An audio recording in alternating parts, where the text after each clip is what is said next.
AI, anomalies. Is that what this is titled? Artificial intelligence. Is that what this is titled? World anomalies. Grand Canyon caves.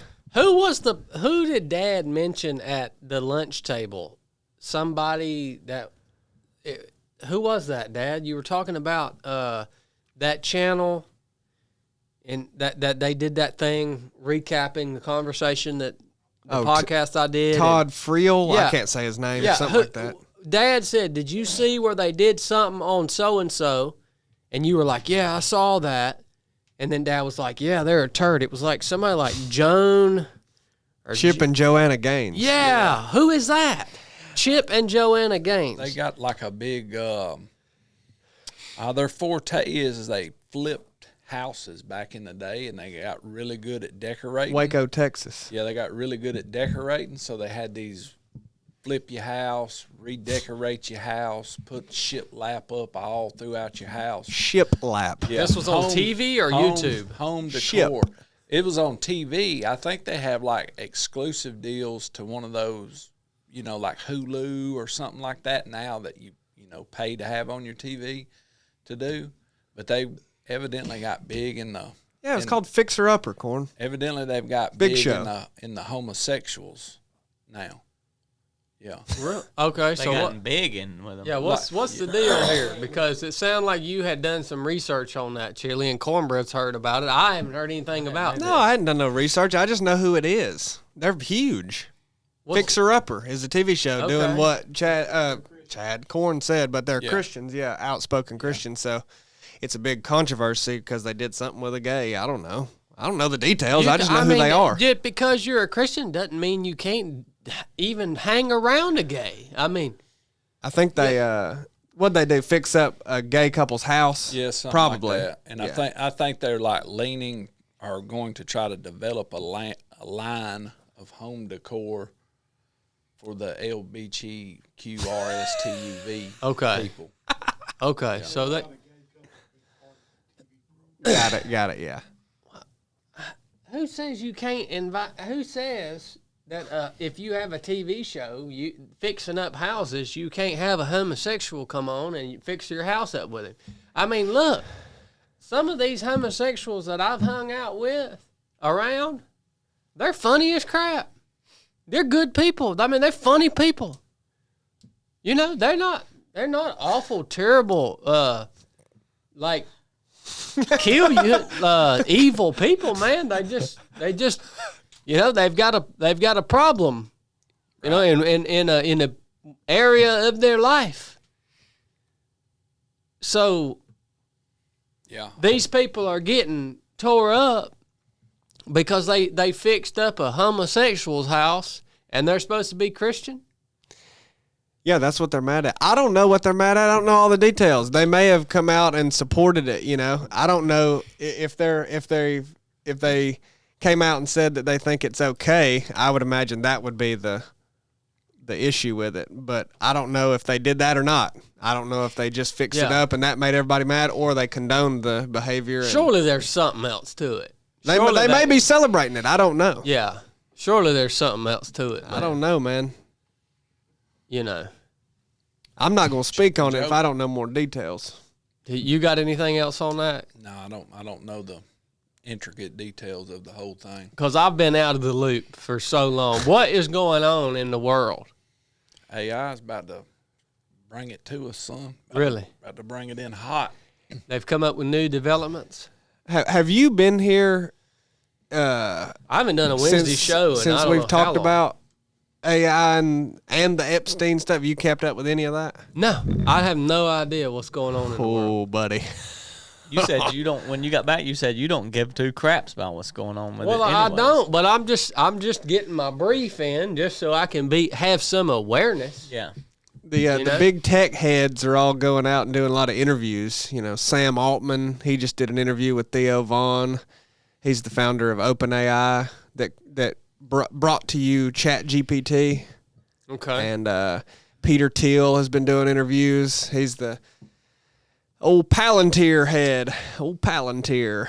Well, That's big news right there. do people think they've got like they're about to release some new technology, or do they have some theory on why these heads are going to do interviews? I mean, The new version of ChatGPT's coming out. okay. Palantir just got that deal with the Trump administration and the big beautiful bill to Palantir. Yeah, that's increased surveillance and the security state has arrived. Yeah. Even worse than it was. What do you know about this? Cornbread? Signed into law. It's under the guise as a race against China to get the best AI technology going forward. So under the Trump bill, they are steamrolling facilities to build these big AI supercomputers. Like it takes away all EPD, all EPA regulations. Like you don't silt fence, for example. You ain't got to worry about none of that. We want that booger built as fast as we can. We want to get the land wherever we want to get it as fast as we can. We've got things in here that says your citizens of your county and or city, if you agree to bring this to your county and or city, may not have to pay property taxes. So it's appealing to the community, right? Like, oh, we ain't gonna have to pay property taxes, so let's tear down, this Walmart and put up a dang big AI facility right here, and we won't have to pay property tax. Those AI facilities, those big massive computers, they have to have a lot of water to cool the system. Like those things overheat and get really, really hot really, really fast. It's like a massive moonshine still. So they drain the water resource real big. So it's probably, and I could be wrong about this, what little bit of research I've done, is probably going to, that kind of thing with the attractiveness of not paying taxes and where we're going to build them, so on and so forth, may end up being in your more rural communities. You take Georgia, for example. Cobb County, Metro Atlanta, they're fighting for water constantly. Up there at Chattooga County, the water just bubbles out of the ground all the time. Yeah. So, it may be more appealing. They may have structured it to put it in these places where these people are poor and don't really want to pay, so they could fight for the commissioners to be elected, fight for the councilmen to be elected. That will help bring those AI facilities in so they don't have to pay property taxes. So they're putting a lot of things in it to make it appealing for the people to do it. But another thing is, when we was all worried about Epstein and you was gone, they slipped this crypto bill in to where they can regulate the crypto. The feds can regulate crypto, but it don't have any blockers in it to expand to your banking account, that your money that you've made without crypto. And they don't think there's going to be enough votes to end up blocking that later on to say, okay, we can't outstretch this to the American people's checking accounts, to their everyday banking needs. So this AI is wrapped up. They're wrapping it in everything to try to steam forward ahead. Why? What is this AI doing for anybody? I don't use it. Well, it's that I know of. The argument is it's making everything easier. Yeah. Like everything. Everything. By like what? Like because of my only understanding. Well, it's automation. So like you can use it to write a paper or whatever. Like, but they're these big old plants that they want to build. What's the purpose of that? What is it doing? Well, you need that.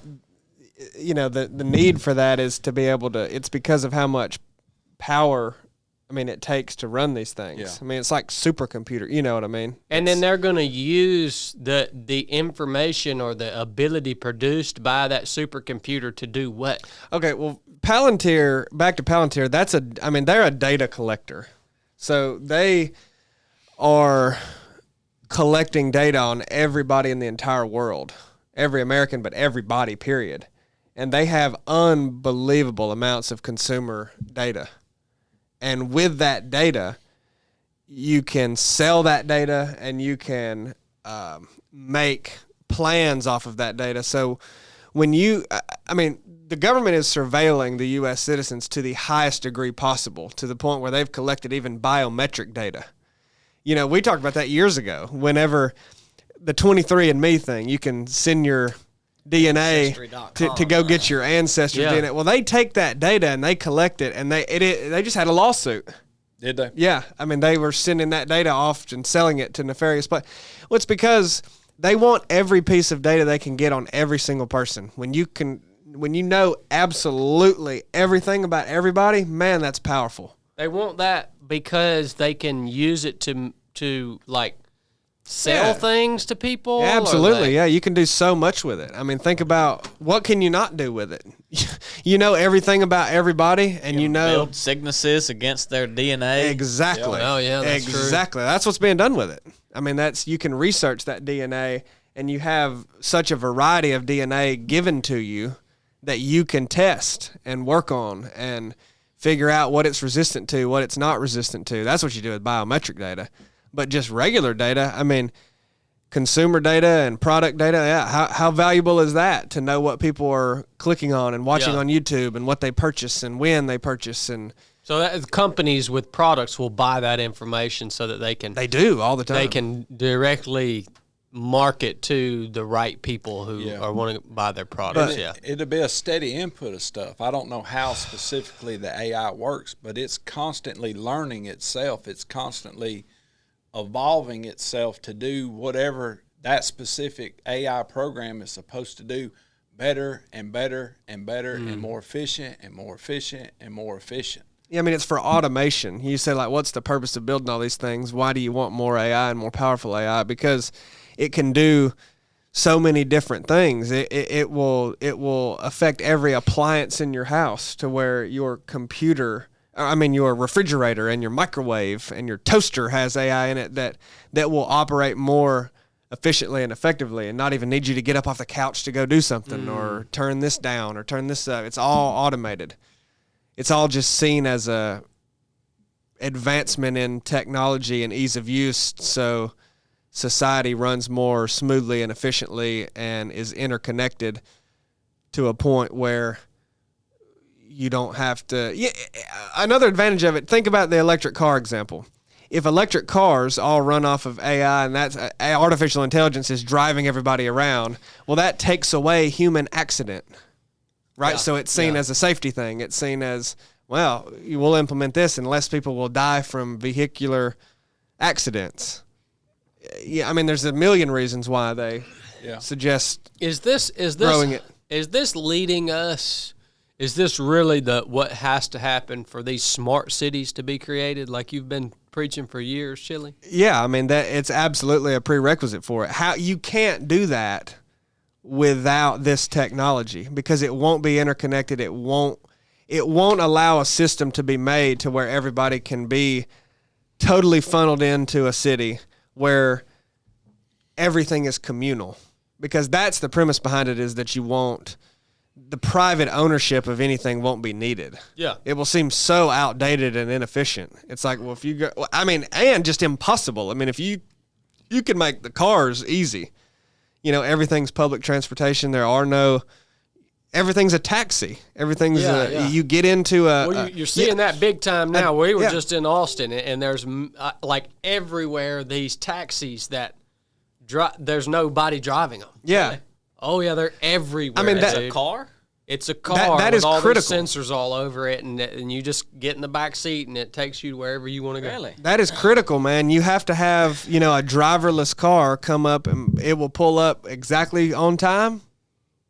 No accidents. Theoretically, it's impossible, right? Because there's no human behind it. Of course, it could mess up, but what do you do? Tell it where you type in something where you want to go? Look here, Bubba. Look, I ain't getting in one of them things. I don't know what the crap Look, it does. it's no different than how that. when we get into a car and pull up Apple Maps and start following it. But the car, based off of the directions that the Maps program gives it, will follow that on its own and know when to accelerate, know what. And it's a computer, right? So every car will have that computer and technology in it, so it will know where the other one is. It will know how to avoid anybody else.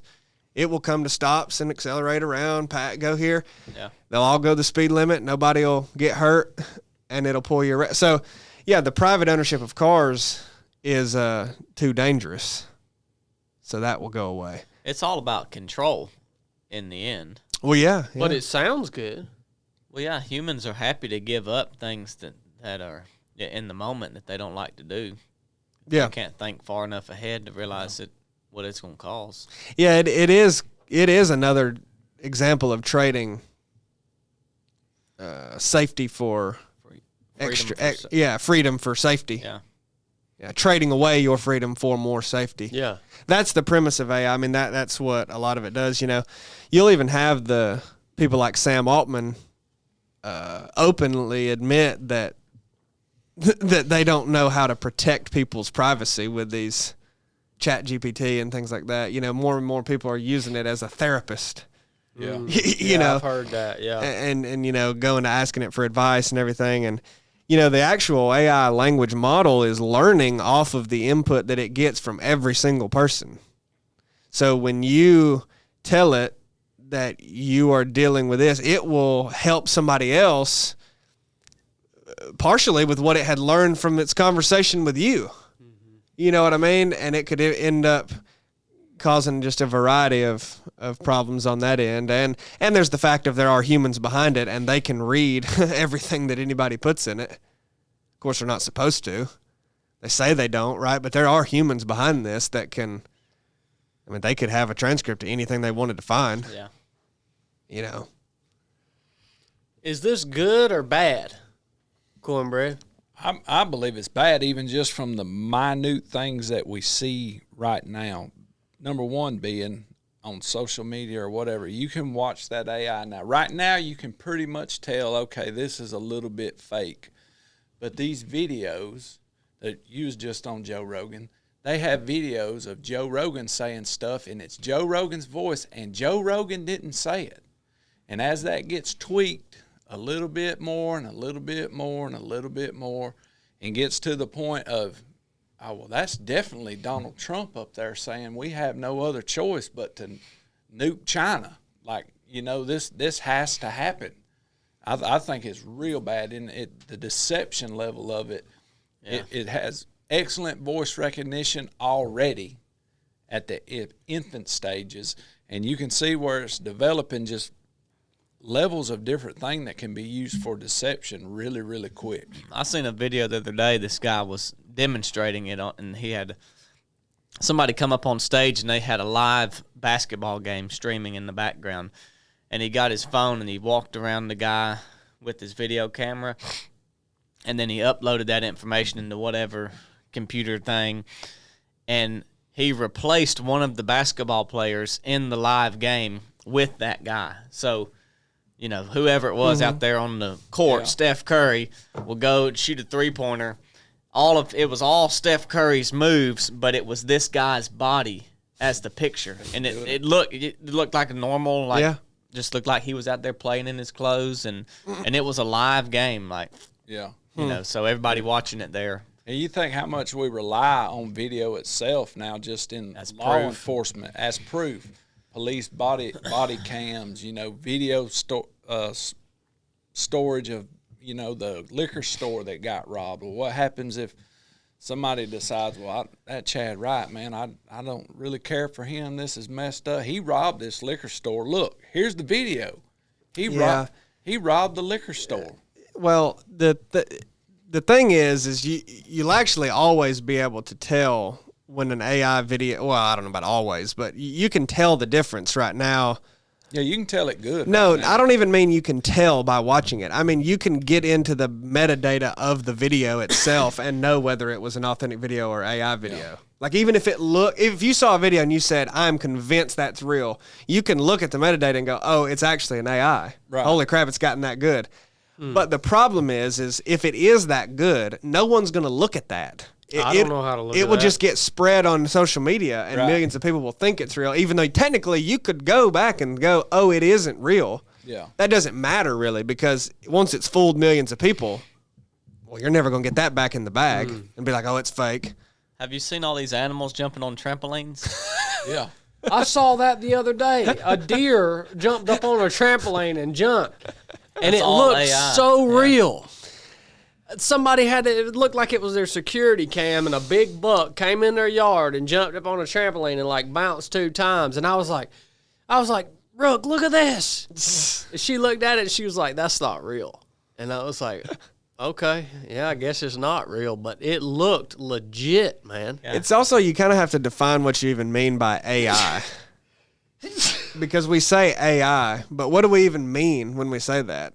Because are you talking about ChatGPT, or are you just talking about the broad sense of the new technology that the system, it's a language model. I mean, that's what it is. It's a language model that can, that has more data, more complex ways of critical thinking. It's better than humans, right? But AI, as sophisticated as it is, I mean, I'm not really sure where they're at anymore, but they'll lose to human chess players.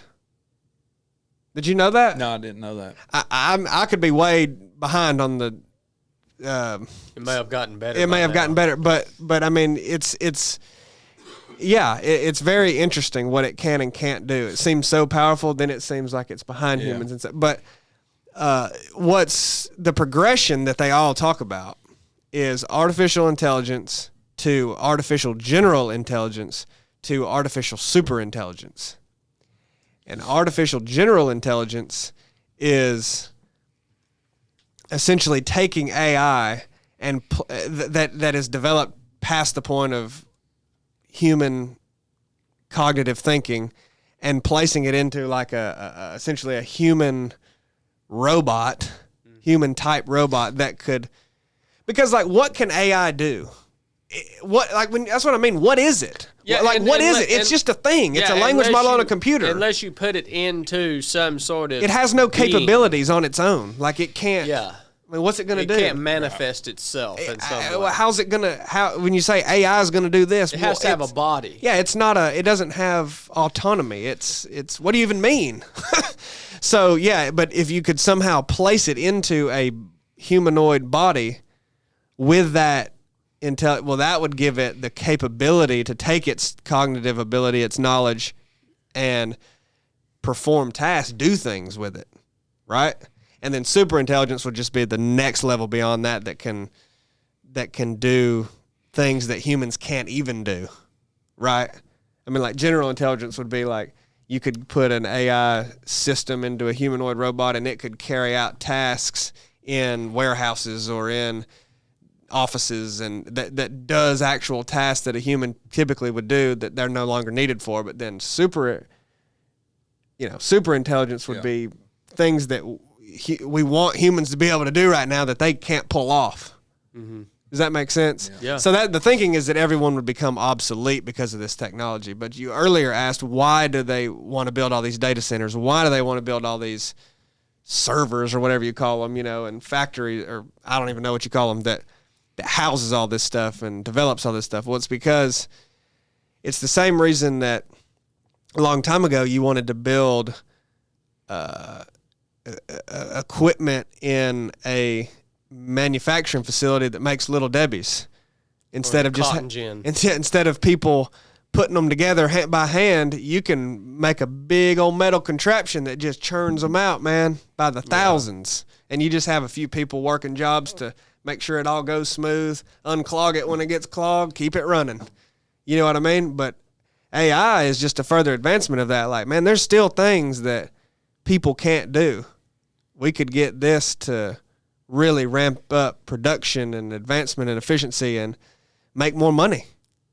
I mean, if you had the power, if you had less work. Yeah, if you had all this harnessed, if you're the owner of a big company and you could utilize this AI, think about how much more you could make. How faster you could do things. How much less people you would have to pay. You see what I'm saying? Yeah. So this is the beginnings of the next big jump in human technology. Like it's almost like the Industrial Revolution was. Yeah. Yeah. It's kind of what this is. Yeah. Yeah, I think Trump even got on there and TV and said something to that sort a few weeks ago.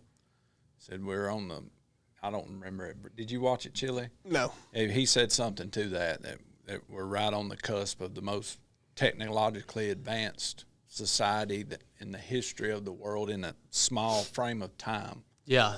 Something along those lines. You know, it's funny. I mean, you just go back to how it all just builds on each other. I mean, how, you know, if everything hadn't been invented up to this point, you would have never developed AI. I mean, you think about all the precursor technologies that were necessary to build the first computer. Yeah. If any of that hadn't been developed, hadn't been understood, hadn't been made, you wouldn't even, I mean, you wouldn't even be close to what you have now. It's so, you know, it all just builds and builds and builds. And AI, this is thinking so far ahead, but AI is not the end. I mean, it is setting the stage for something to be created that without it. AI is the precursor for it. Oh, yeah. Yeah. For sure. There's already a McDonald's somewhere in the country that runs strictly off AI, has voice recognition and everything. No one works in it at all. I think the Bojangles in Jasper, the drive-through is all voice recognition. You don't talk to anyone anymore. Huh.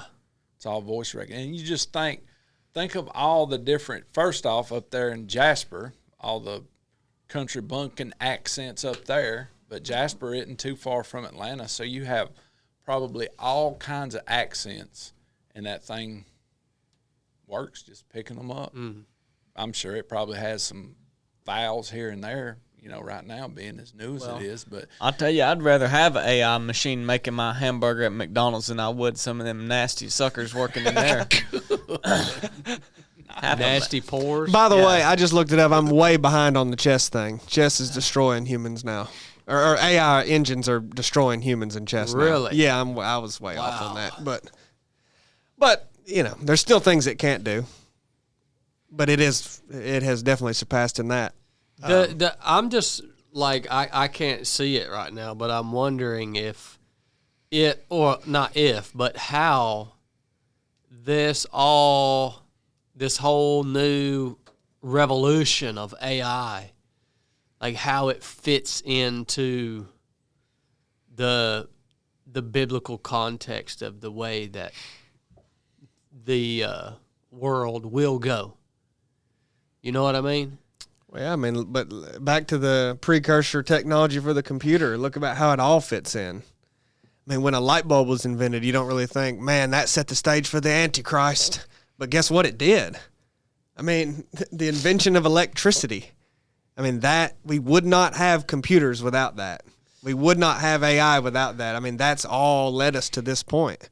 I mean, yes, AI is way further down the road, but I mean, it all of that was necessary to get here. So you have to view everything as setting the stage for what is to come. Yeah, that's why my mind thinks about it, you know. And like the only thing that comes to my mind, like right off the rip, is when you read about the Antichrist and his helper, you know. In Revelations, you read about how they're able to do all these like miracles, essentially. Like basically, it's the whole world's looking at them, being like, "Whoa, they couldn't possibly do the things they're doing if they weren't some sort of extraterrestrial being, right?" And so, I guess the ultimate thing that I bet people are trying to figure out if it would ever be possible would be to have the ability to take a human body and replace a human's consciousness with AI. Yeah.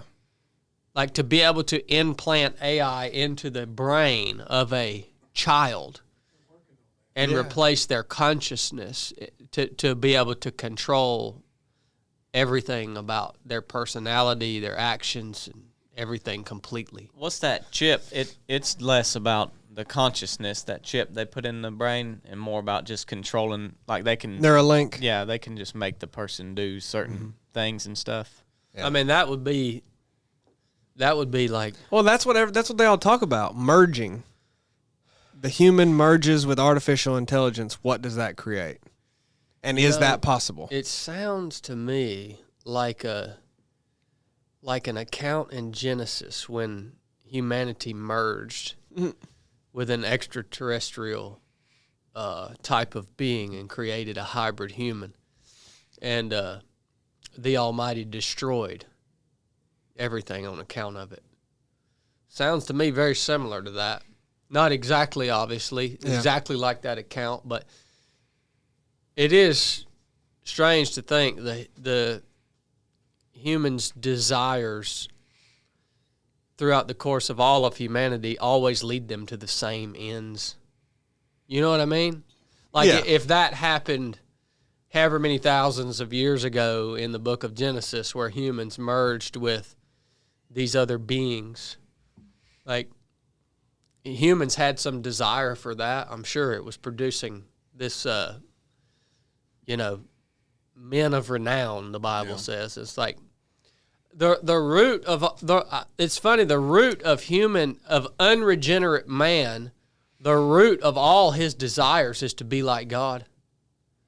Like that's the root of the foundation of what drives unregenerate man to everything that he does. He wants the ability to control, to manipulate. He wants the ability to live forever. He wants the ability to have infinite knowledge. Like, that's really foundationally what it is. And it's it was the foundational driving factor between the first sin of man. Right? Yeah. With Adam and Eve in the garden, you know? It's what you want to be like God? It says that's why Lucifer fell too. Yeah. I mean, he wanted to be like God. Yep. Didn't they name one of those big computers Elon's Eve? Oh, I don't know. I think they did. A lot of times that ends up being a lie anyway. But Harris said they did. Yeah. Paris James said it's official. They may have. Weird things. Well, I mean, we all on. carry around a phone in our pocket that has a bite of an apple out of it. I don't. Well, Blake doesn't. But, I mean, you don't think that's symbolic of something? That I mean, come on, is man. not coincidence. I don't care what anybody says. Even if it was done on accident, even if the person who created that logo and the brand and all that didn't have any intention behind it, it was done that way because it had to be done that way. Wild stuff, boys. Wild stuff. I don't know how y'all keep up with all this, man. Paris Jamie, he's big into it. Paris James. Paris James. Well, Jamie, Chili's Paris pretty. Jamie. He hates being called Jamie. Chili, he keeps up with all this stuff somehow. Yeah. I don't know how he keeps up with it all. Well, he's young. This is in his generation. So I'm wondering, Chili, what is it in you that like it makes it fun for you to keep up with all this stuff? Well, Because you and I share a common faith in the Lord, you know? and you don't find it interesting keeping up with this, is what you're saying. Yeah, Yeah. but for you, it seems fun to you. So, like, I don't know. I think I could go on about this, but everyone just thinks I'm lying anyway, so I'll just say it one time and then just not belabor the point. But I think you think I spend a lot of time on it. Maybe I used to, and that's why it is now the way it is, that I can still talk about whatever and make it seem like I know what I'm talking about. But I don't even think I make it seem like I know what I'm talking about. I don't know what I'm talking about. I don't spend much time looking at any of that. It's what's happening. Like, if you have your eyes open around you, you know this stuff is going on to some degree. I don't spend hours researching AI. I mean, yes, I look at it some. I saw the interviews pop up with Peter Thiel and Sam Altman, and I see ChatGPT coming up, whatever. But, like, I don't spend hours researching this. It's literally right in front of you. I mean, can you not see that Teslas are being invented? I mean, who doesn't know that a Tesla exists? Oh, okay. I see that. It's riding down the street. What is that? Oh, it's an electric vehicle. I happened to hear the other day that they're pushing an EV mandate, and they want the end of fossil fuels and tracking carbon. I mean, I'm not researching that. It's right in front of you. Yeah. And you put the pieces together. Well, just like the cars I saw in Austin driving around and stuff yeah, like man, that. it's an automatic, it's an easy conclusion to draw from all this of where we're heading. And that video that I saw of that deer jumping on the trampoline the other day. Like you saw that, you just happened to see it. Just living life. People show you things. You see this, you hear about this. Look, man, it's not hard to realize where we're going. I mean, when it's that out in the open, I don't need to do a lot of research. They say it out loud. I mean, in the open. The president does. The owner, the CEOs of these companies, Elon Musk, Sam Altman. I mean, they want to create a future that is built around an interconnected society that is surveilled to the point that the private ownership of cars, homes, anything is severely regulated down to nothing, to where we're safer, we're more efficient, we can all prosper and make more money and have an easier life, where AI does all the hard work and we sit back and just make money off of universal basic income. They say it. I don't have to spend 5 hours researching universal basic income and AI. I don't understand what AI, how it runs. I could research that, try to figure out how it works, what's it really doing. We're all ignorant of how it really works. Yeah. That's why all them cameras getting put up on them roads. We've been seeing those for a them while. boogers are everywhere, son. Yeah. They can track you down way quicker now than what you think they could. Oh, yeah. Absolutely. Yeah, I mean, you know, like the social credit score, man. That's what's happening. These freaking people, man, are what is wrong with these people? Well, when you listen to them talk, it sounds like they're being possessed by an evil force. Really. But people love them. Yeah. Like the masses some love they do. them. Sometimes they hate them. I mean, Elon's pretty polarizing. Some people love him. Some people really hate him. Peter Thiel, some people think he's the Antichrist. Some people love him. But, I mean, I don't know. As of right now, I don't know any that aren't really polarizing. I don't know of any that are universally loved. Okay. I don't know of any. Well, that's a good thing anyway. I mean, it's pretty split, you know. I mean, just like Trump is split. People love him. People hate him. Some people think he's Jesus. Some people think he's the devil, you know. Yeah.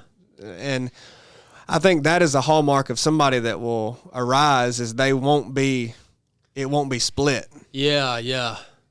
You know what I mean? To be able to unite the entire world. Yeah, we've never seen that. Even the most loved people, I mean, we see it's one or the other. You love them or hate them. It'll be interesting when somebody is seemingly universally loved. It will be. Yeah. And no one will be ever universally loved. I mean, Majority. Yeah, the vast, vast, vast majority would be a real new thing. It really would be. Well, all of this really leads me into what I've been thinking about, what I wanted to talk about or share with you guys that are listening to the podcast today.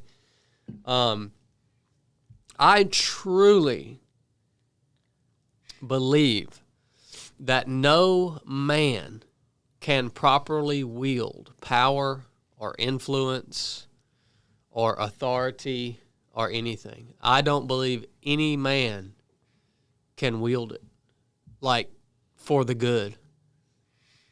I really don't, man.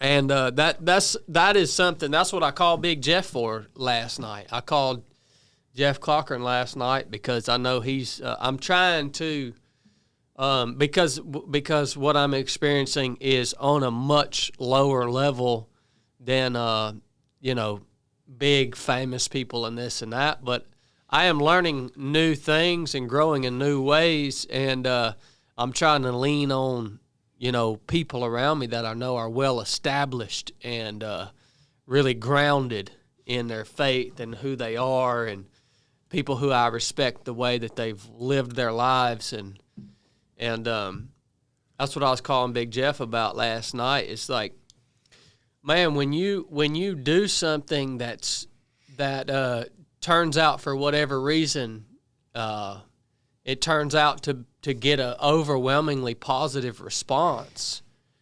I think that is the most dangerous position that you can possibly be in as a man, is to have a bunch of men who are praising you for something they see it as you did it, right? Because no one can wield that.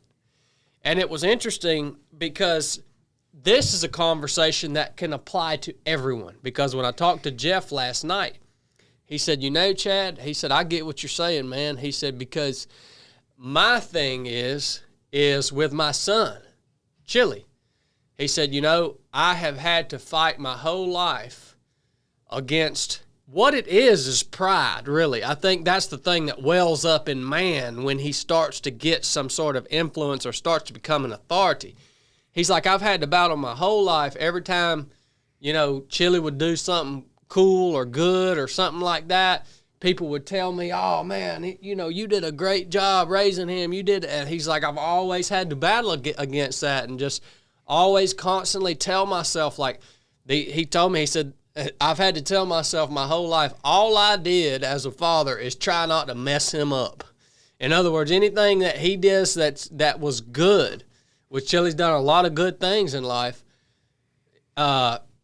he's really had to battle against, like, letting his pride well up as a father. And I didn't even think about that, but I was like, man, this is a relatable conversation to everyone. Parents who let this pride well up, and boy, I did a good job raising him or her, or somebody that owns a big business. Yeah, man, I figured all that out and this and that, man. So something that happened to me was I've seen some clips of some things that I said, and I'm watching this clip and I'm like, oh, dang, that did sound pretty good. Whoa. Was that? I said that? I mean, I'm just... Play it back.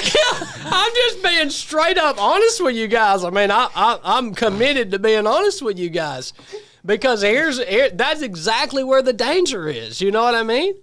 It's like all of a sudden, if you find yourself in a position in life where all of a sudden people think that you are some sort of authority or some sort of expert, and then you hear these things and you're like, dang, I nailed that, buddy. Buddy, you better start backing yourself up, son. Like, you really better start backing yourself up, because I'm going to go ahead and tell you, I don't want a thorn in my flesh. I want to avoid that at all costs. Now, like, I don't want to learn things that I already know. I don't want to have to learn them again the hard way. You see what I'm saying? Yeah. And, like, how do you, when you experience some success in life, raising kids, starting a business, winning this race, proclaiming the gospel, whatever it is, like, how do you like push back against that, but like respectfully, you know what I mean? And so as I was talking, I'd be interested to hear y'all's advice, and if that's ever kind of welled up in you before, like, oh yeah, boy, I did do pretty good at that. I am the best at running this rock crusher or whatever it may be, like, screw these jokers, you know what I mean? They should be listening to me. Yeah, they should listen to me.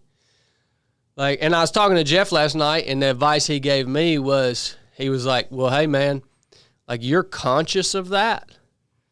And he's like, you'll be all right as long as you stay conscious of that. You know what I mean? And you see that when that pride kind of pops up in you and you do start feeling like, yeah, man, y'all do need to listen to me. Yeah, I do got a lot of this stuff figured out, especially this Bible stuff, I don't need to upload receipts. Yeah, exactly, man. Like, what do you do about that? And this is, most of us in life, we experience this on a much smaller level than these individuals that we have just been talking about, Elon Musk, Donald Trump, all that. Like, I feel like these men who have they've given themselves over to that pride of accomplishment, and that is essentially how they've gotten to the point that they are. Because when you do something that's good, you can capitalize on that, but you have to lean into the prideful nature of that. You have to come out and say, like, if I said anything good, if I would come out and say, yeah, you heard what I said. Now let me tell you what else. Now let me tell you what else. Yeah, you should listen to me. Yeah, so-and-so's wrong and I'm right. Yeah, that's how you continue to build upon that until you eventually get to a position. Everybody thinks about, like, oh, how does somebody get in that position of one of these men? Donald Trump, Eli Musk, all these people. Well, any of us can get there. Like, you can get there. It's not, the equation is simple. It takes time, but the equation is simple. It's that you don't ever push back against that feeling of, oh, no, I need to remember what my place really is. You know what I mean? Yeah. So, I don't know. That's just something that I think is true. No man can wield that without becoming totally and completely corrupt and controlled by the prince of the power of this air. But practically, I'm trying to learn how to process that and how to stay true to who I actually am, which is when we talk about spiritual things, I'm a baby in Christ. Like, I'm still just a baby, you know what I mean? Like still trying, like, maintain the perspective of who I actually am, like, in a respectful way. Like, I'm trying to learn that. And the reason that's hard to learn is because nobody teaches that. You know?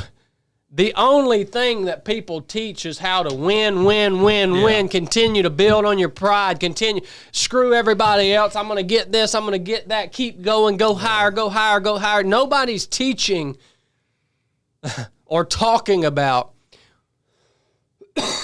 pumping the freaking brakes. Yeah. You know what I mean?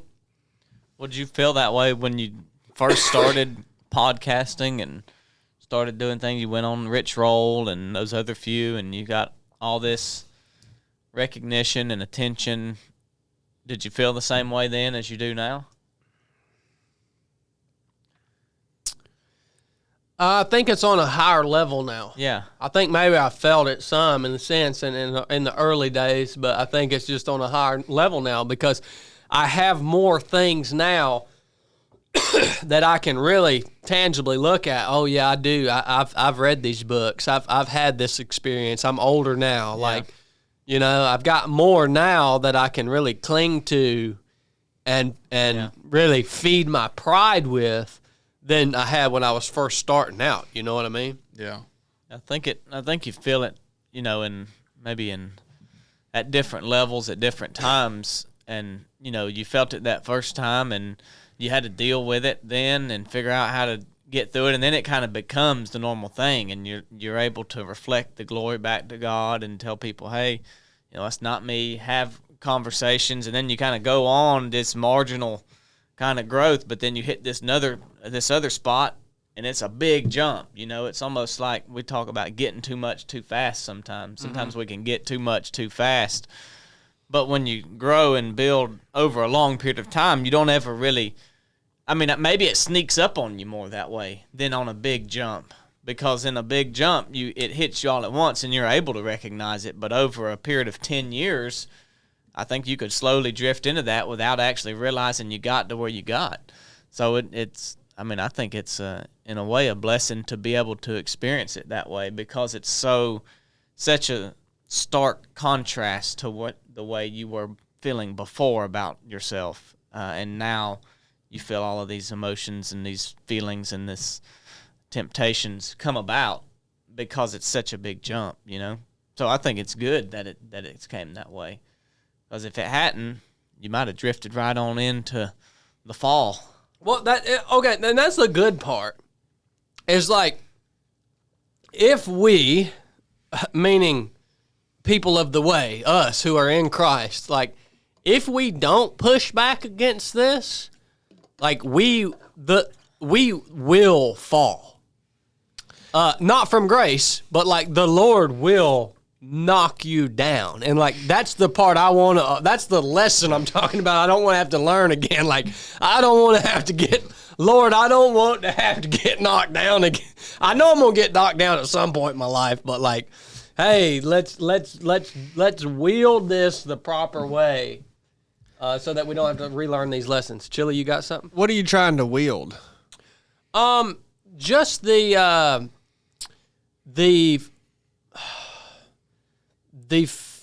feeling of gratitude for The glory. the glory. I think you can't.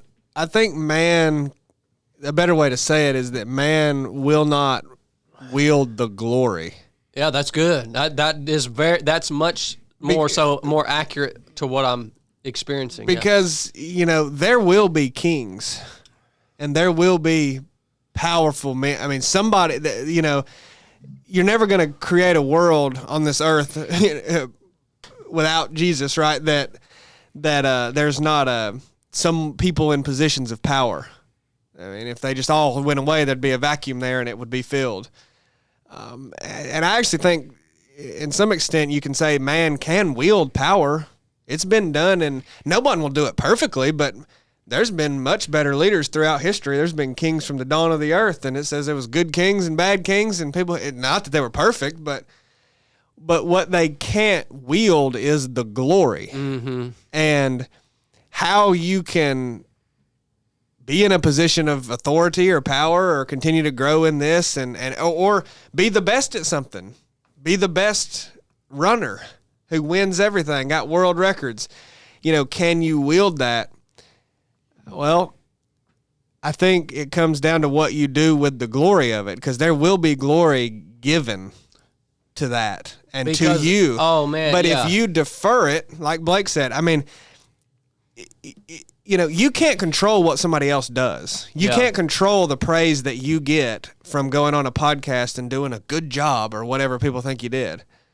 You can't control how they react to that. You can't control the negativity, and it's too many people get sucked into the negative comments, and you can't control the positive, the people heaping praise on them. You're going to get both, maybe overwhelmingly one or the other, but neither one. Well, we're talking about the positive and the glory here. You can't take credit for that. Mm-hmm. and really, the problem is not you getting praised. It's if you take credit for it. That's the problem. Because you are trying to take the glory away that belongs to God. And you even acknowledge belongs to God. So the question of how you wield all of it is, don't wield it. Give it all to God. But how can you do that when the temptation is to take it? The temptation is to take it, to hear all these compliments and go, yes, I want that. Like, thank you. It feels good because I did do a dang good job. But it's the answer, however exactly this is done, is to not take it. That's a further explanation of the difference in what actually happens and how it's received, in the action and in the heart it's received with. Because, we read many times in the Bible about, basically you receive your thanks and your glory and your praise on earth, then you're not going to get it when you get to heaven, right? Like the right hand doesn't know what the left hand is doing, so you can't stop someone from saying, thank you, you did a good job. That's but fine. You can stop yourself from saying, yeah, you're right. You're darn right I did. Yeah. I mean, that you can say, hey, praise the Lord. Like, I always think. I think I've succumbed to that glory more so in running. Yeah, I have. Than I have succumbed to it in this most recent overwhelming praise that I've received online. But like running, I think I've succumbed to that glory a lot more. Like, yeah, you're right. I did. Nobody could freaking beat me today because I trained harder than everybody here. Yeah, and you probably felt like you earned it. Like, it's hard to feel like you earned something that you went and did for the Lord. It's hard. But then you say, well, I put in the work for this, so who else is going to get I could see it be the same way in raising kids, too. Yeah. I could see that be the same way. But I mean, even with racing, I can look back at my own life. That was the goal, essentially. I didn't even really realize it, but I mean, I wanted the glory of it. Like, I want to be the best because then I'm gonna be the dang best, and I can walk around like the best. Because I don't even, man, you have to do things in life. You have to do things. You have to work. You have to. I mean, you just simply have to do things, or else you just live a wasted, meaningless life. Well, yeah, you're fulfilling purpose. And we have to do things. So I believe it is actually appropriate to do them the best that you can. So doing something the best that you can essentially is trying to be the best at it.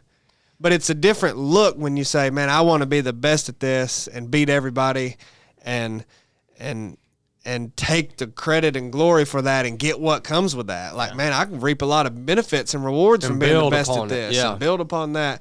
Versus, if that is a result of, if that happens as a result of me working as hard as I can for this, if I do become the best of it, I'm going to consciously choose to not take the glory for that, whatever that means.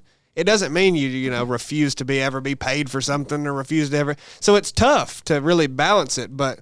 And it's not the best at all costs either, because someone could say, I'm going to be the best, and they could totally waste everything else in their life and say, I'm going to be the best at whatever this thing is. And then you've done it at all costs, and then you're not the best at those other things either. So it's like, how can you be the best at everything in its proper perspective and proper priority? You got anything on this, CB? I probably got a blue million thoughts on it. I don't know if I could put them together to make any sense, but you mentioned, being the best at the rock crusher. So I'll just take an example from where I work there. Things become so easy to me when I worked crushing rock and running equipment that I thought I was the best, and I was looked at upon other people. Oh man, you're awesome. You can do this. How long you think you can do that? 2 hours, and it might take me 30 minutes. Like, it was so easy. I'd overshoot what it was so I could have time to do whatever else I wanted to do. You know what I mean?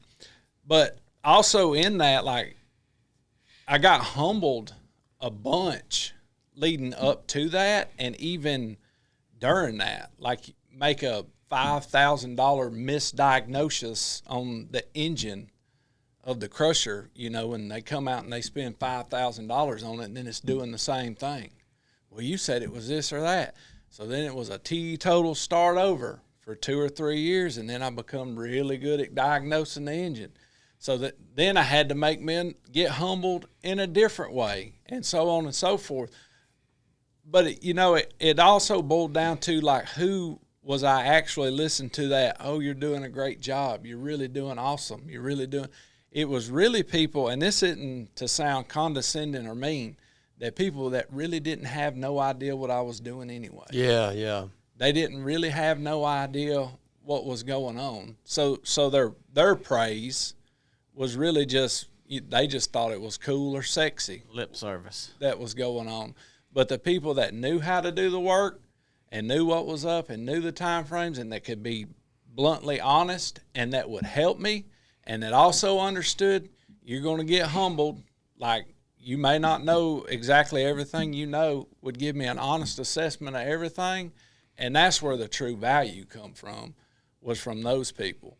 So then I learned not to be, and I toted this over until, raising my kids. Like, I learned not to be afraid of failure, because when you think you are the best, you believe you can't fail at all. And you'll make a million excuses of why that wasn't your fault, of what happened, why you didn't win the race, or why this, or why, that misdiagnosis really wasn't my fault. You'll make a million bazillion excuses, and then you truly don't get humbled. You truly don't get put right back into your place to realize that was totally my ego. All this skill, everything I have here is the blessings from God. Like, you never get brought back to that place if everything's so easy and you're not getting, the right kind of feedback from the right kind of people. Yeah.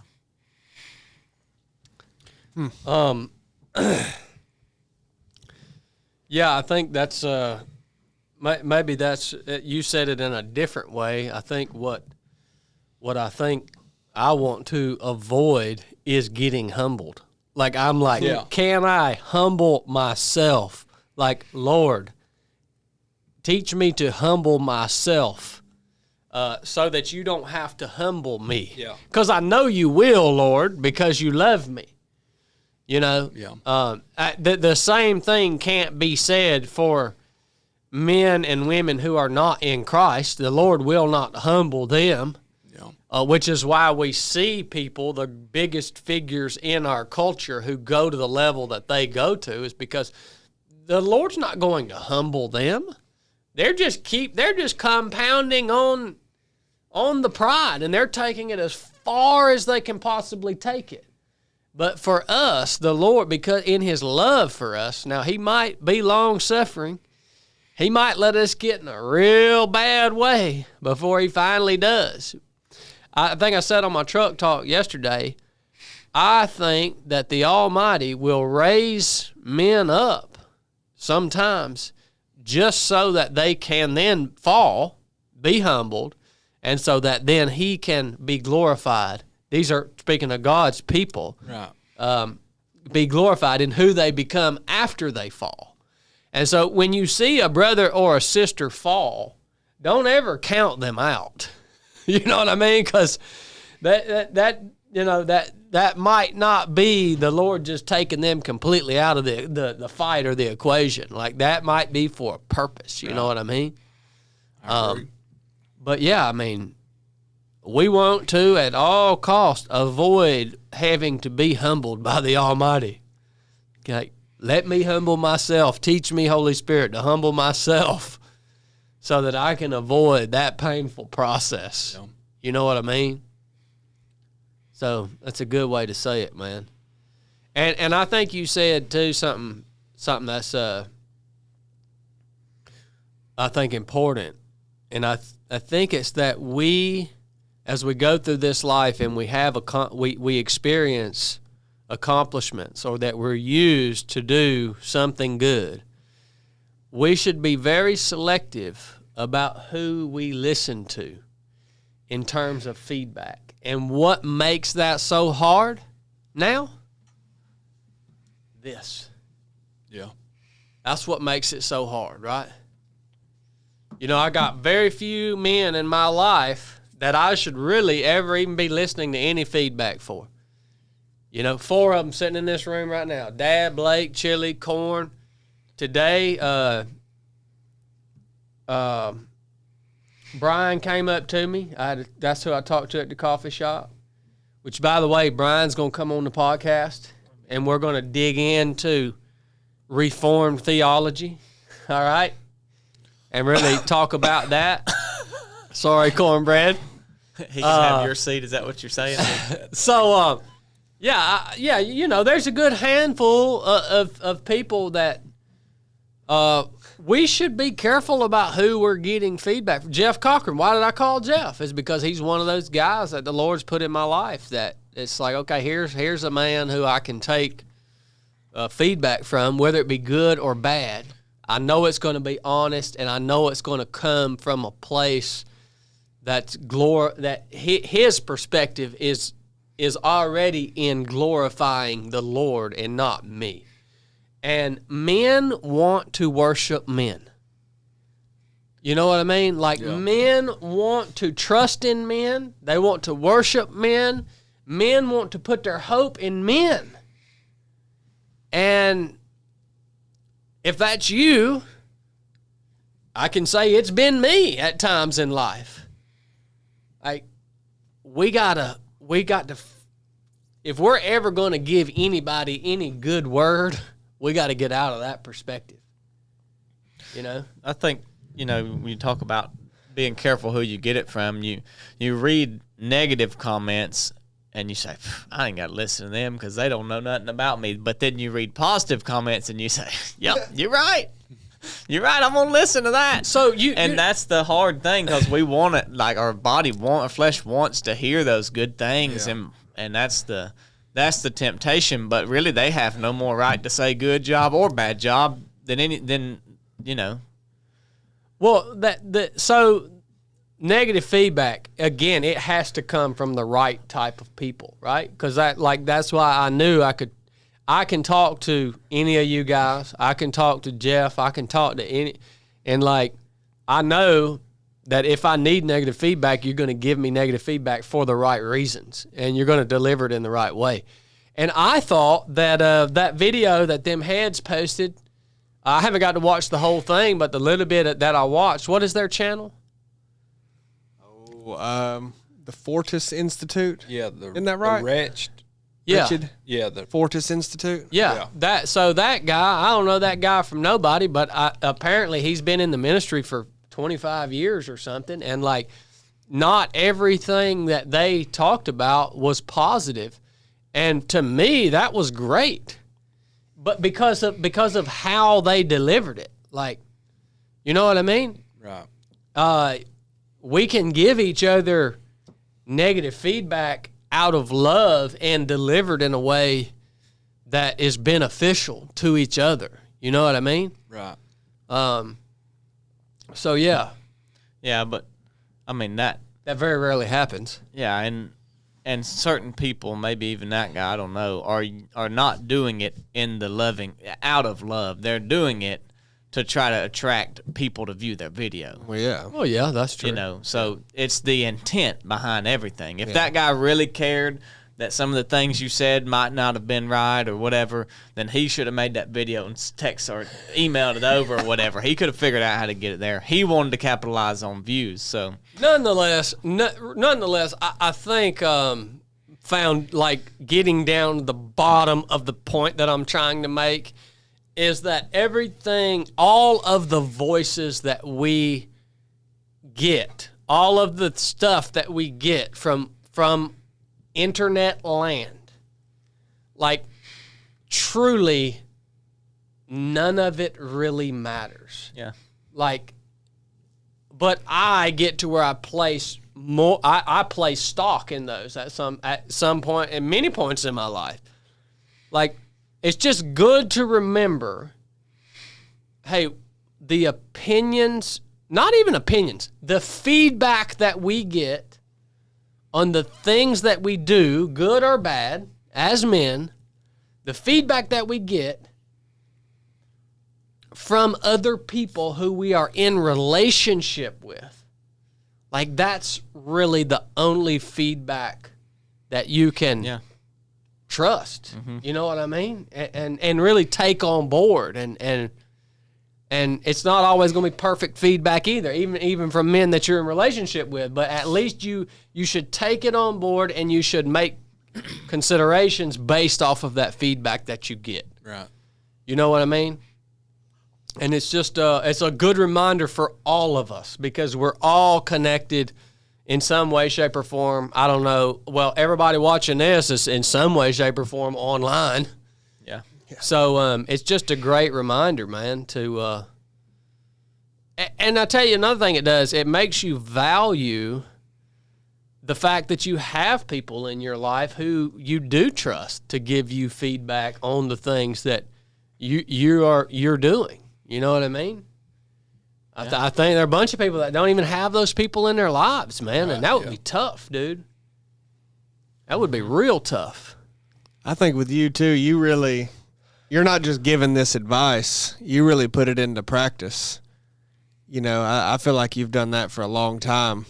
I've seen you, seek people for advice and for help with things, and for a long time. So, yeah, I mean, I think you're not just giving that advice because it sounds good. I mean, you've actually done it and seen the difference that it makes, and I don't do that enough. But Chili, that's enough praise. That's enough. No, I mean, I'm just saying. I mean, he put it's, I am big on like these people in my life that have been and are my mentors. Like, I'm big on that, man. Like, I see how blessed I am to have mentors both in the past and currently in my life. Yeah. That can that I can call and be like, hey, man, what'd you think about this thing I just did? You know what I mean? But that takes that takes a level of humility, because that's really why that's why I don't want to do it sometimes, is because I'm like, yeah, I could ask this person, but I mean, I know just as much as anything, you know, like, I don't need that. I'm really blessed I don't struggle with that, because it's saved me some big problems in my life. All right.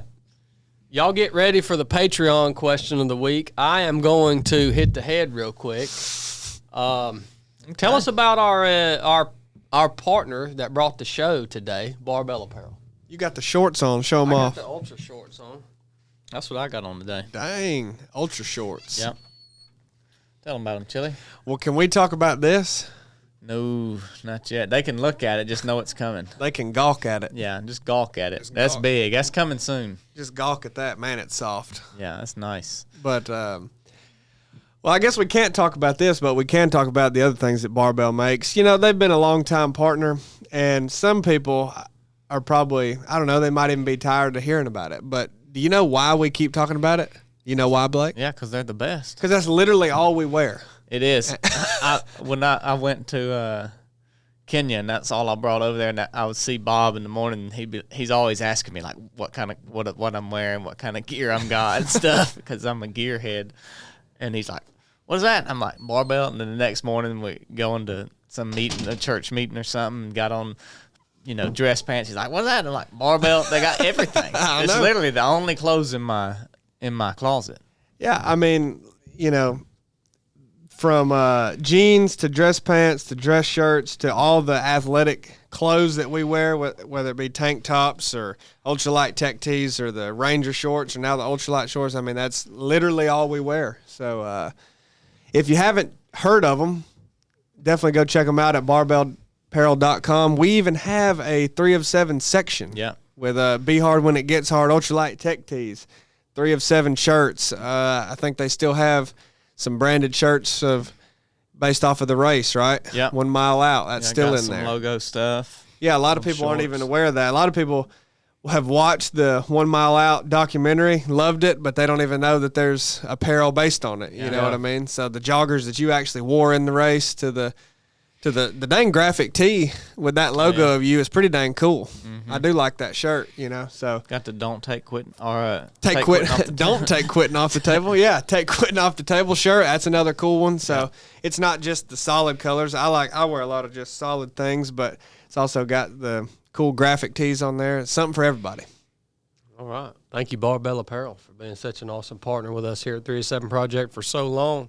Cornbread, what do we got from Patreon? If you guys don't know, Patreon is our exclusive page where we do an extra podcast every week, and we do Resurrected 3 Sundays a month. If you are into scripture and faith and stuff like that, Resurrected is a live call that we do 3 Sundays a month where I teach, Blake teaches, Cornbread sometimes teaches. Still hadn't got Chili in there. He has done he's done a time or two. Yeah. 2 like I'm not much of a teacher. Yeah. 1% So, of the time. Patreon, and we take a question from Patreon every week. So This question here come in while you was on your hiatus, kayakado. okay. From Mr. Trey Wilson. So I'm 21, just got married, and we have a kiddo on the way. Super blessed. However, my plan was to join the military. I truly feel like it was God calling me, and I felt super passionate about it. However, having a kid definitely makes it different. Question, number 1, is joining the military in my position? Should he do it? That's his question. Number 2, do you think God calls us to do stuff, or do we just convince ourselves God is calling us? Well, I probably can't really answer your second question with 100% certainty, but your first question, I can only tell you from experience, the guys that I knew that were in the military with kids during the initial years really, really struggled. Because, you know, when you first join, you have your training pipeline, you know, and then you get to your team or your unit or whatever, and you're the new guy, and you're having to do all the bull crap. You're there all the time. You're expected to be on every single training trip, every single thing that's going on. You're expected to be a part of it. And so guys that I knew that I went through buds, obviously, that went through buds that had a wife, and especially a wife and kids, really, really struggled, and almost none of them made it. Almost none of them made it. All right? I didn't have any insight into what was going on with their wife, how it affected the wife and the children back home. Obviously, I could just see how it was affecting this dude and his performance going through this training pipeline.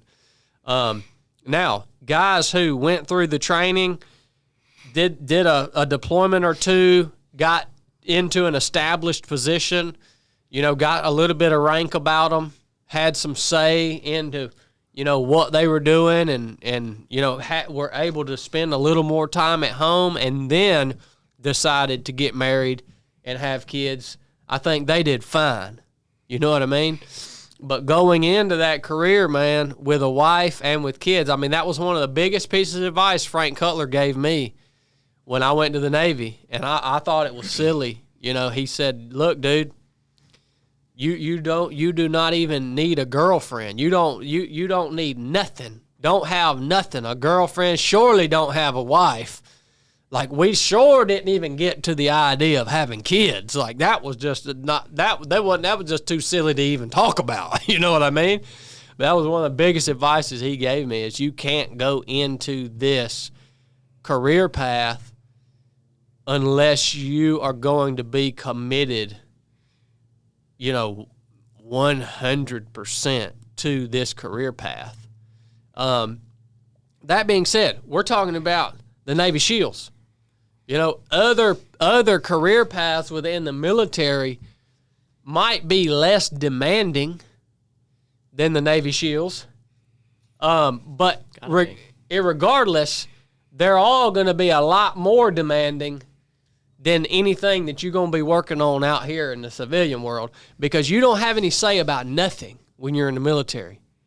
Nothing. You do what you that's can't why even really quit when you want, can you? It is truly service. Like, being in the military, I know people like to say, like, thank you for your service, but like, it is truly a form of service, because you don't do nothing that you want to do unless they tell you that you can do this thing that you want to do, you know, for a couple of days. You know, you want to take some leave or something like that. So, just from my experience, I would focus on being a husband and a father if I had a wife and kids, because I believe that's what the Lord calls us to do, above and beyond anything, above and beyond our career, what we do. We are way more concerned about what we do in terms of our career than the Lord is. We're way more concerned about it than the Almighty is. I'm going to tell you that much. Man, you know, the Almighty's given you a good wife, a good marriage, and a child. Son, I mean, dude, I don't know you, but I would go all in on that. Yeah, that's a big job, by the way. Like, you want to break that down, what that looks like. You know what I'm saying? That's a big job. But good things about that, you are fulfilling what the Lord has called you to and created you to be, which is a husband and a leader of your family, and now a father. Like, there's no bigger fulfillment in terms of what we can do with our lives and what we've been called to do as men with our lives than that. But the other thing is that you going all in on your position as your job and your calling as a husband and a father, that's actually going to give you some good returns later on in life. I'm going to go ahead and tell you, there are good things that come from a career in the military. All right?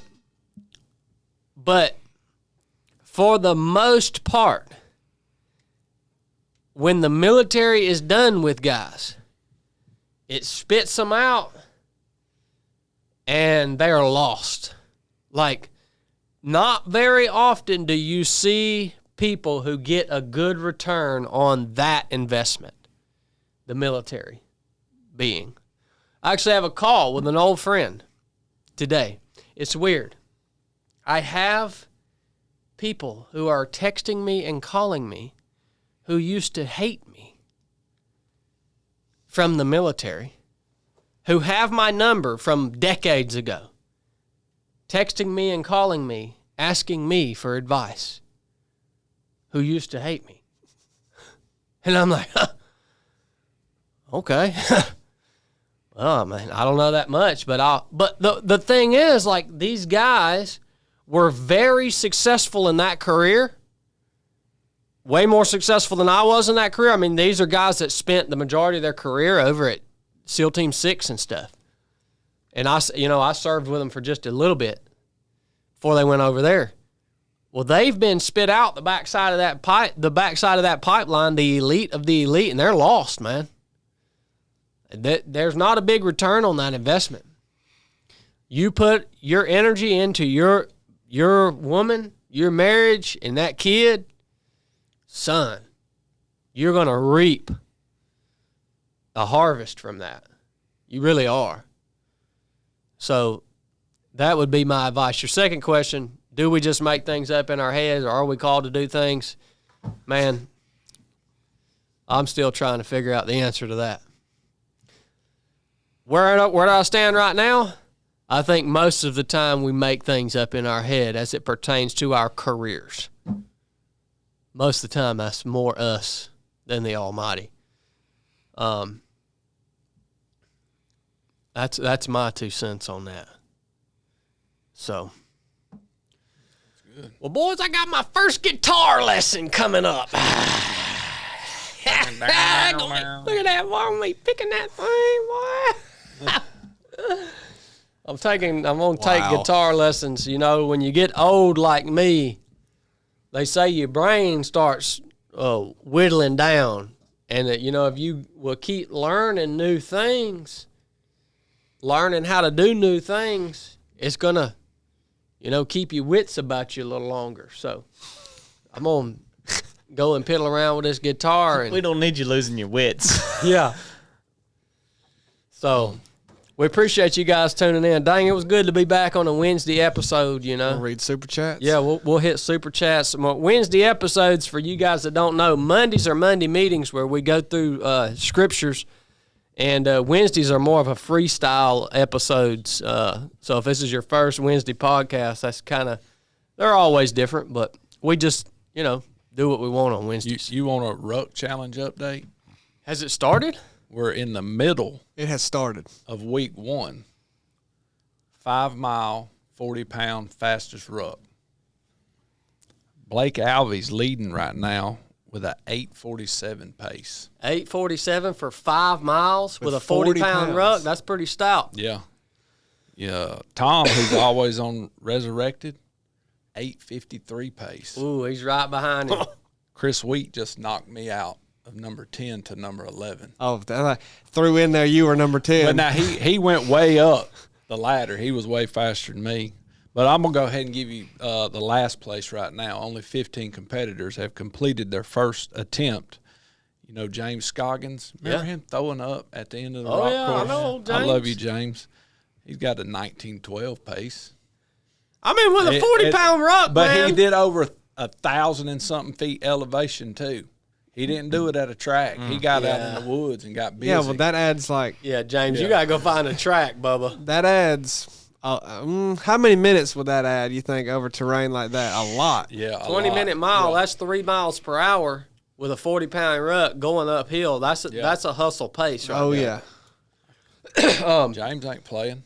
Thanks for that update. I want to get those weekly on how our ruck challenge is going. This is a big online competition that Cornbread and Chili has put together, and we've got 15 competitors who will come and compete for the championship position at the Mountain Mama Farms race coming up this October.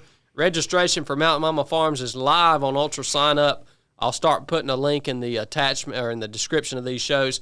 Also, selection for 2026 3 of 7 project training missions is starting now. Dang. Good night. Gosh, man. You sick? I'm a little under the weather, boy. Oh my. I seen a comment. Someone said they're not going to listen anymore if you don't stop coughing. Man. So if you want to come do a ROP course, well, we've got hundreds of applications in for that already. If we want to do a proving grounds, we got a bunch in there for that too. But now is the time to put your application in because selection is starting for ROP course, proving grounds, and basic course for 2026. Yep. And you can, don't just apply for the ROP course if you're interested in all of the training. Well, apply for the ROP course, put in your application for the basic course, put in your application for the proving ground. You don't just have to pick one. So Yeah. They're all totally different. Because if you want to do them all, this go around, we have hundreds and hundreds applying for the ROP, so you may not get selected. But there may be more spots available in proving ground or basic course. So apply there. You never know. Yeah. Oh, that was a bad coughing fit. Sorry about that, listeners. We had chili beans come in at $1.99. Can I get a receipt so I can file this on my taxes? Huh? There you go. Kick rocks, chili beans coming in for $1.99 super chat. That's disgraceful. We had deplorable lawn guy come in at $19.99. Thank you for a decent super chat. DLG's back. He said, beep, beep, boop, boop, beep, beep, boop, boop. Breaking news. Urgent message for a Mr. Chad Wright. Read below. Chad, Brooke was right. Okay, well, that's a stupid thing to say. Thank you, deplorable. Come in here, give me $20, say something stupid like that. Go cut some grass or something, guy. Got Blake the Jake coming at $1.99. What? Said Blake gobble, the gobble, gobble. We got a bunch of daggone retards on here today. Blake the Jake. Good night. We had cornbread crumbs come in at Oh my $1.99. Said, I'm an AI bot. There you go. Wow. It might be. Matt Butcher, $9.99. Thank you, Matt. Praying for y'all and everyone watching, specifically Philippians 4:7. Thank you, Matt you, Butcher. Matt. I know you're waiting on it. Magnum Norse coming at $10. Thank you, Magnum. The human brain has more complexity than the universe, according to some neuroscientist, which is why Musk is pushing the Neuralink tech, in my humble, drunk opinion. I'll be darned. Well, we got some drunks listening to the podcast now. We always have. Yeah, that's a good point. We had cornbread crumbs come back in at $1.99. Said, that AI Bojangles is good. Who is this guy? I have no idea. You had Magnum Norse come Somebody back from in at Dallas. $5. Magnum. Stop playing with God. LMAO. Huh. Yeah. Well, that's a stupid thing to say, too. Had Marty Well, Bingham. no, because I think he's talking about AI. I think he's talking about AI. Okay. I'm sorry, Magnum. Marty Bingham, $4.99. Showbiz delivered such a great message on Rogan that it makes it kind of hard to mess with him about it. Then he come back in at $19.99. Yep, But I'm a B. professional, so here goes. At least he didn't talk about the anuses and rectums of eating turtles, unless he did. And Joe cut it. It's hard to say. Thank you, Marty. Marty, I got 5 words for you. Shut up, you old geriatric. Wow. Quit coughing. We had Magnum Norse come in at $5. Who is this Magnum dude? Globalists are demons who want to control your mind. Did anybody from Dallas, Georgia chime in? Thank you, I Magnum. don't know yet. Thank you, Magnum. We had Marty Bingham come back in at $19.99. But let's not let that overshadow the fact that he took a big vacation contrary to company policy. I think he went to Gatlinburg and went on a fried Oreo binge. Went to Dollywood. I've been in Dollywood. Thank you, Marty. Just telling y'all, I've been out kayaking and stuff. I've actually been hanging out in Dollywood. Chili was mad you didn't submit your chit for your time off. My leave chit? Leave Yeah. chit. Yeah, that's true. I did forget to do that. Mark Stoddard tugboat. Mark Stoddard tugboat. 19.99. God is good all the time. Believe that. Thank you, Mark. We had Magnum Norse come in at $5. Who is this guy? He's got busting out, though. his name has a crown with the number 2 next to it. I don't know if that means he's the number 2 chatter. Oh, He's busting out. He says, "The truth shall set you free." agreed. Look at him. He's spitting that scripture now, boy. Magnum Norse come in at $5. He said, Good night. "Are the Templars still around? Let's get some." They ain't around no more. We killed them. We had James Jennings come in at $3.07. Penhody 100 this year. Y'all in? Appreciate y'all. Well, I'm not in, but good luck, buddy. Yeah, you get it, boy. McLeod Plays. McLeod. $1.99. So proud to see you on JRE platform sharing the word. Thank you, McLeod. Why don't you come back in with a little bigger super chat than that next time? And we had Chickadee come in at $9.99. It's been a long time for Chickadee. They said Donna Jean Wild of Alberta, Canada, also a grandmother of 12, earned her second world record by successfully doing 1,575 push-ups in 60 minutes. Wild's first world record was an abdominal plank. You see what happens when we move the podcast back to the main channel? No. Thank you, Chickadee. Did not happen. All right. How much? What did Chickadee give? $9.99, just a lie. All over again. Got a bunch of pores on the super chat today. We didn't even have you, buddy. What's his name? Harvest McCullough. Yeah, Harvest. He wasn't even here today. He probably didn't know it swapped to the back to the other channel. All right, boys. Lord willing, we'll see y'all Monday. Enough said.